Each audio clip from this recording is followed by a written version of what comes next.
Il se trouve que l'idée du gouvernement, c'est aussi de concrétiser une mesure qu'avait voulu instaurer Nicolas Sarkozy en son temps, des quotas pour l'immigration économique. Oui, un nombre précis d'immigrés diplômés qui seraient donc acceptés en France pour aider les filières qui manquent de bras. La liste sera redéfinie chaque année, mais on peut déjà citer l'hôtellerie, la restauration ou la mécanique.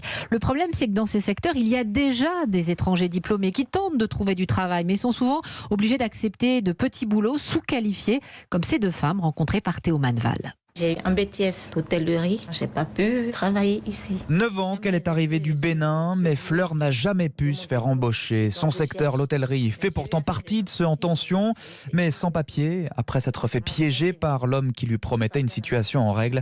Pour elle, pas d'emploi ici. Moi, j'ai fait une gouvernante pour superviser les femmes du champ, la réception, le restaurant. Et les gens, ils ont envie d'embaucher, mais tant que tu n'as pas le titre de séjour, c'est compliqué. Et pour avoir ce titre de séjour, il faut présenter des fiches de paie, donc des preuves que l'on travaille déjà, explique Salima, sans papier depuis l'expiration de son visa.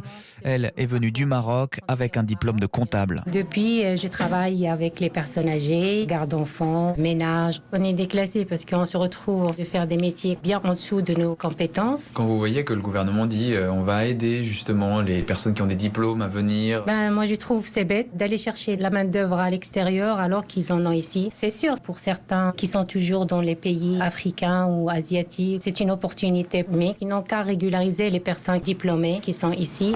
Même après 10 ans, Salima et Fleur espèrent toujours parvenir un jour à exercer leur vrai métier dans l'Hexagone.